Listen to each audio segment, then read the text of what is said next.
2. 2 out of 3 boys woke up with bloody noses. It's morning. This is day 2.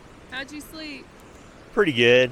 Tossed and turned a little bit, but I always do when I'm in a new place. You scared me when you got up in the night and you started screaming, "Hey!" And I was like, "Oh no, we're all getting attacked by a bear." And you're like, "No, I was just making sure." Well, I got up and I did hear something, so I don't know. They just made a loud noise just because. It was an animal. Probably a deer. It was an animal that sounded like Sam's voice all night long, and I was thinking he was getting mauled or like wandering off. I was paranoid. Really? Well, it seems like the river's dropped a little bit. Hopefully it'll be good to cross it.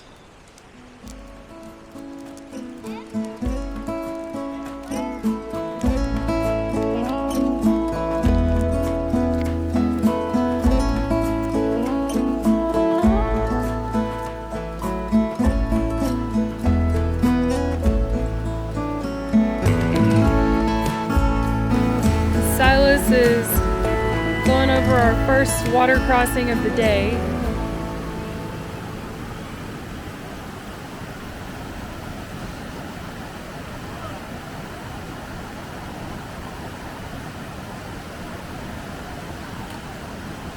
We have to cross several. I think this is like one of 4 or 5. We thought coming down would be easier, but with all the loose rocks, it is very slick. But Sam's doing good.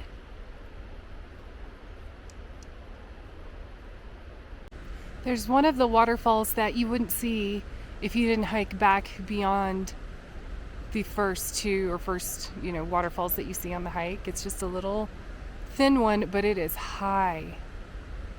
And the boys actually thought they saw mountain goats up here. They were so tiny, my old eyes couldn't see them, but they swear they did. Sam's mastered his trekking poles, but now he has to go over the glacier. It's June, what's the date? 9th? 8th? 9th? 10th? 9th.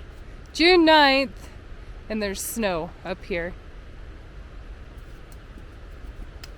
Mom, how did you go so fast? I walked ahead.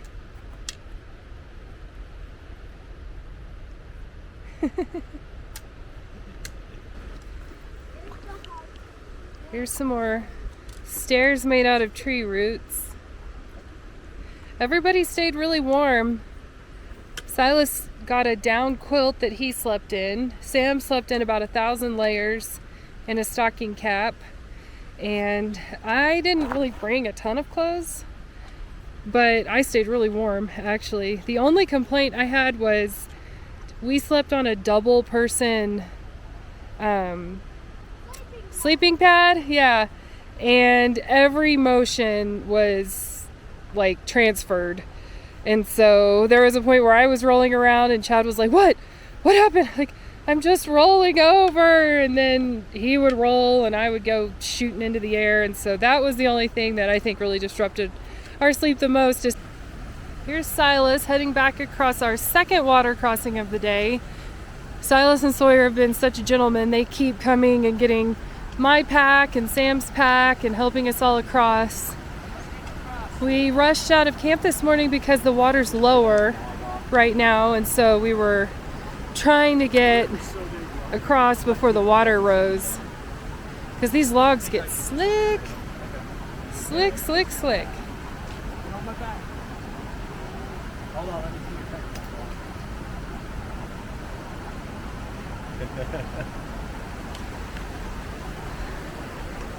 We have to hope that Granny and Aunt Teresa and probably Aunt Brenda don't watch this.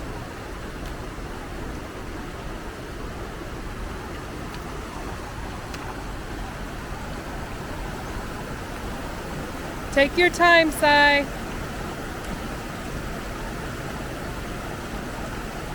See how it's slick? That's the bad part. Otherwise, it's not. This is a wider log and it's not so bad. Oh, okay. I'm glad he could balance. Life can go on. Silas and Sam are filtering their water. We just crossed this river on that log, and now that we've crossed the two most treacherous water crossings, we're having a break. Sawyer came ahead and made us coffee. Thank you, Sawyer.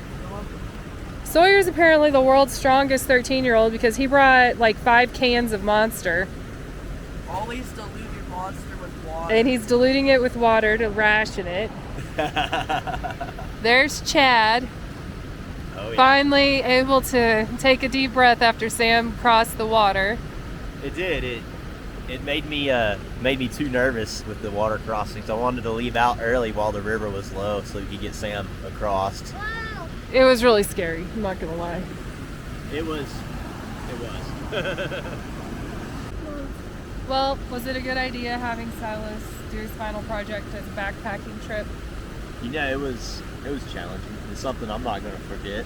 There's an owl or some kind of a creature that sounds just like Sam that was making noise from about 1 a.m. No, Sawyer said it was a skinwalker. Trying to lure you out. Yeah, maybe. Here's another smaller waterfall.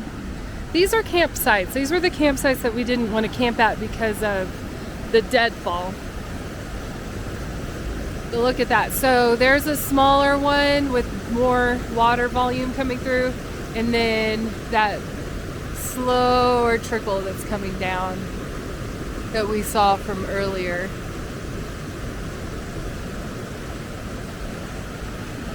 This is the river. This would be a really cool place to camp. Hopefully the deadfall situation can kind of end and become a little bit safer. I mean, really, it probably would be okay, but you know.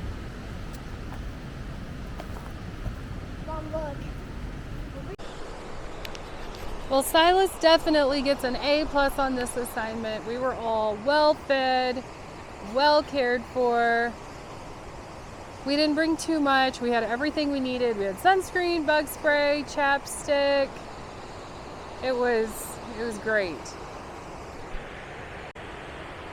Silas was able to catch if any of us had a problem with our bag. He fixed it for us. Adjusted everything on our tents if they were wrong. You can tell he really learned a lot and he took the assignment seriously. So I very much think he gets an A+.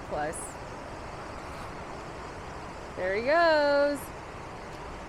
Sawyer, what would you like to do for your 8th grade end of the year project?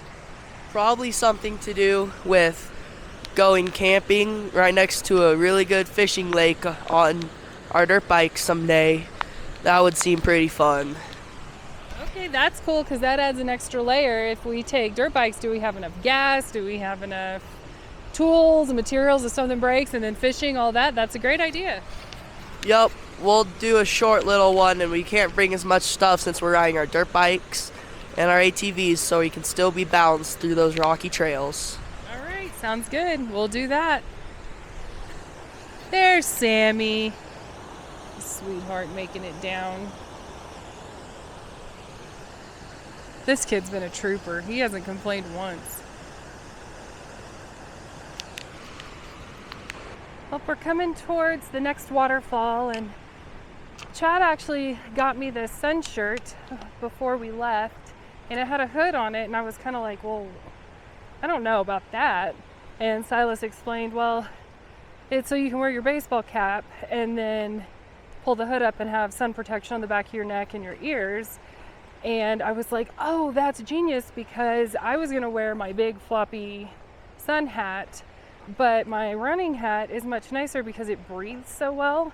And so whenever we get into the shade, I can take the hood down and have shade. And then otherwise, like, my whole face side of my face is shaded and protected from bugs a little bit more than with a straw hat. So that's another benefit of him putting in so much research, because I mean, he's learned things that I wouldn't have known that made it so much more comfortable.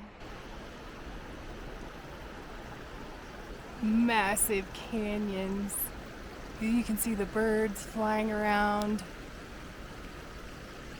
In the evening, there were bats screeching and flying around the canyon that we were camped next to. And then on the other side, waterfall. Here come Chad and Sam around this trail. This part of the trail is probably dry, I would imagine, later on in the summer. But right now, it is wet and it is slick. Hey, Sam! He's such a trooper. He got his junior ranger hat from Capulan Volcano. We went there one time on our way back. I think that's still in New Mexico, not quite into Oklahoma yet. But you go through and you find all the little things you're supposed to find, and then you go tell the rangers and they give you your junior ranger hat and a vest. It's pretty cool. Good job, Sammy! Off we go! Into the rocks. Look at that.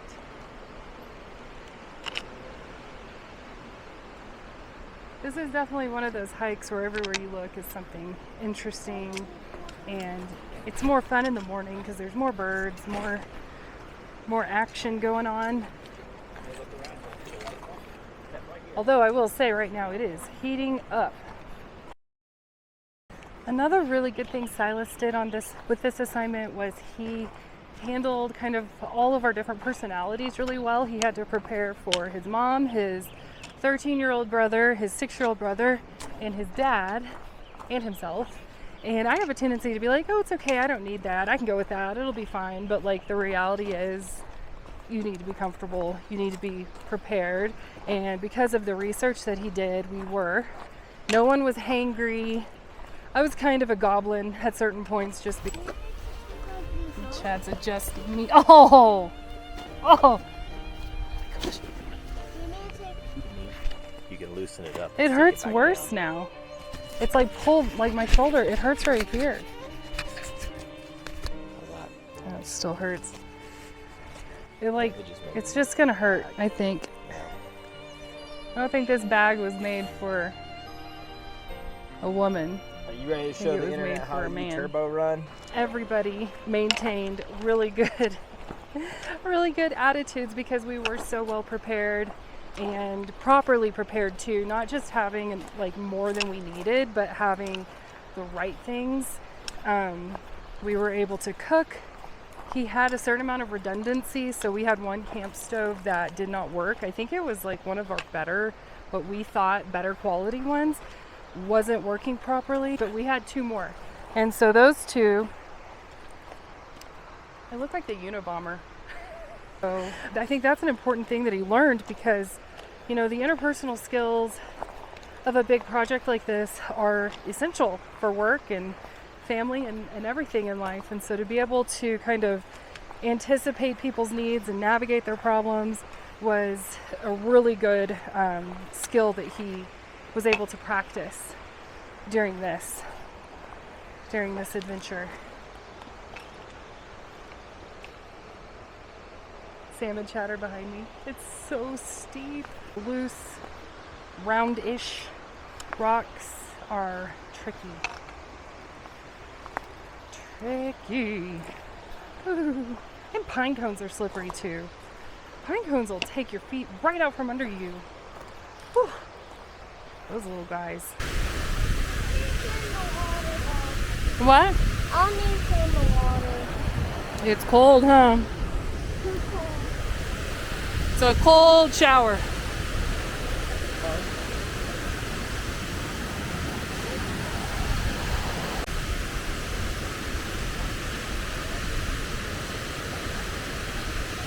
We came, we saw,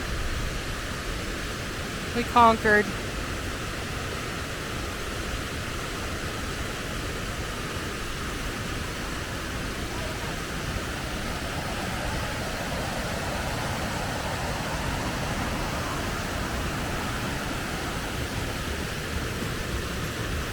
Thank you, Colorado.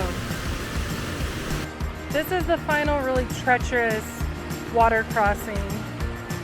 And this is actually where I lost my trekking pole. And Chad fortunately went before me and pulled my pole out of the water with his pole.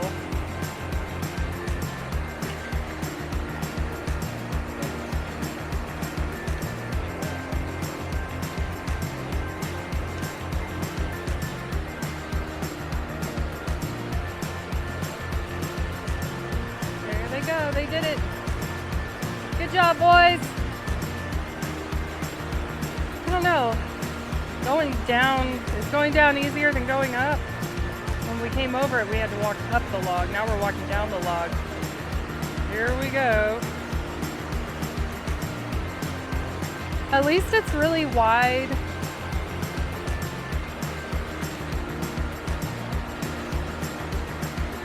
It's wide and it gives you footing and it gives you purchase. And it's not wet, because the wet logs are the ones that I felt like I wasn't able to really confidently like have grip or have traction. And my shoes are really grippy. This is the water. Stakes are high. You do not want to fall into that.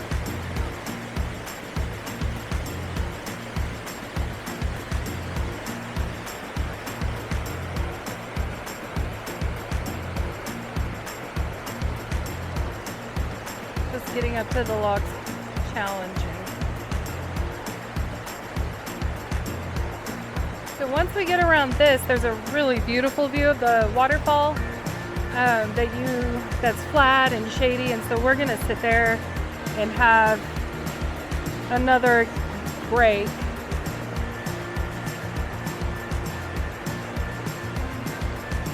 So the nice thing too, when it's this wide, you can like scoot across on your butt, you can crawl like Sam's doing. Looks like he's doing it on his own. It's the branches, the pegs that'll get you if you're trying to scoot.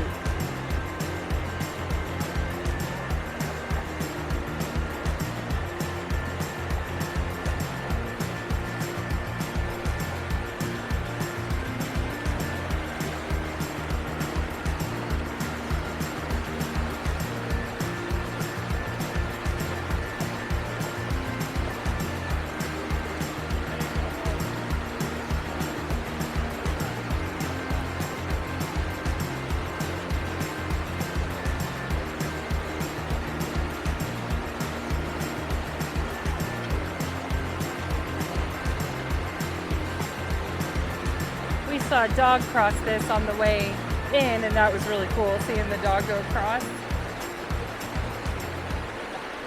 Dogs have 4 feet though, so they're like the stakes aren't as high for them. If one foot slips, they've got 3 more.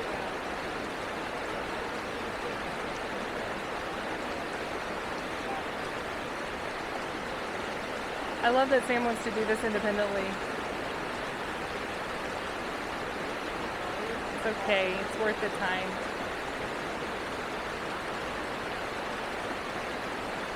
Alrighty, now Chad gets to go. Getting up on this log is gonna be the hardest part, because when you get in, when you stand up on it over here, that's where it cracks, so you've got a nice step. This is more of a get up climbing scenario.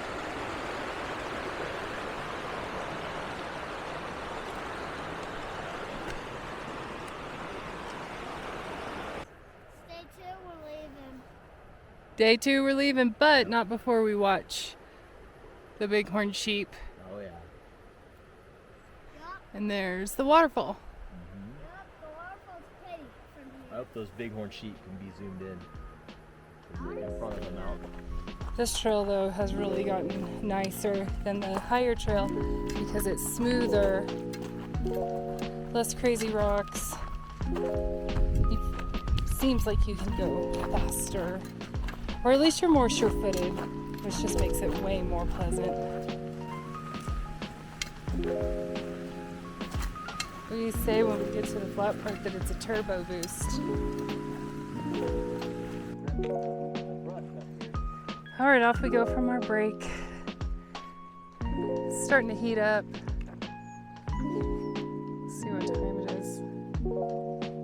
Yeah, it's noon and we're feeling the heat now.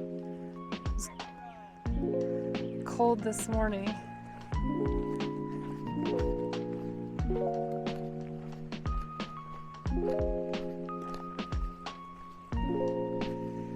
Oh, Sammy. He got his second wind. This water crossing suddenly seems less treacherous after all the others. And this is probably gone later in the summer.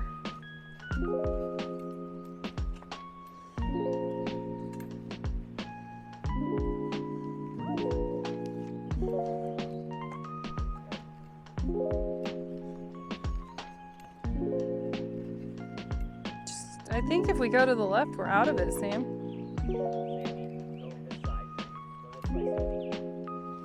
Yeah.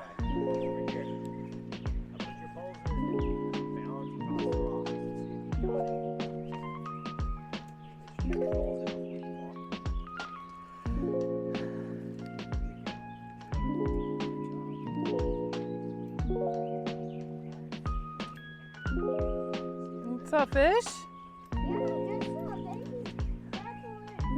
Ooh, a tadpole and a fish.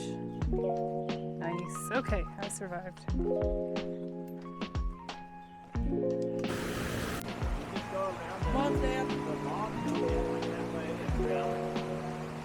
There goes Sawyer. I think this is the last water crossing that we have. It's wide, but it's not as deep and rushing.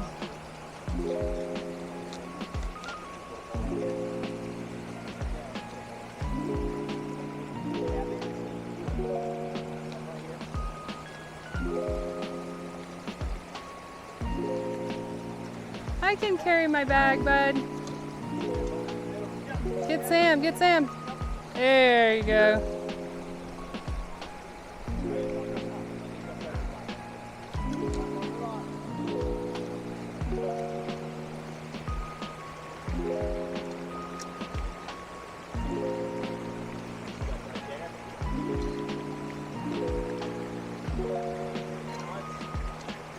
The stakes aren't as high now if you get your foot in, because we only have about 1.5 miles to go, but it'll be a soggy, sloppy 1.5 miles.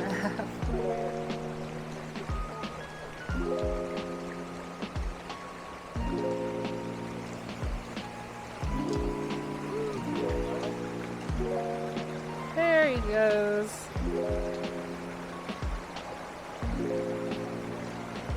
The water is so pretty and clear.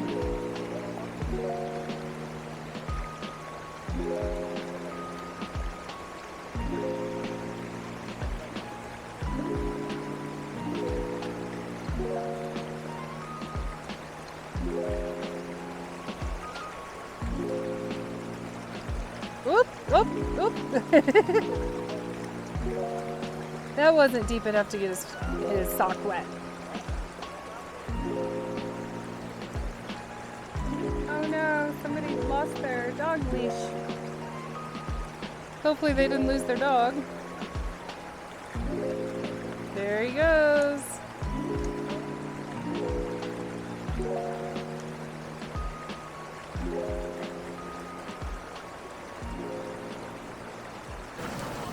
Hand me another piece. That's what happens when you wear shoes too big. Sam has a blister. And Silas' first aid kit has what we need, thank goodness. There we are. Sammy, it's over! Yeah! He did it!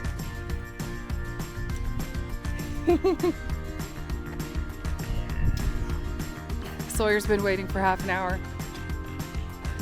Hello everybody, we just finished our Fourmile Falls expedition. It's been a great weekend. Thank you so much for watching. Bye!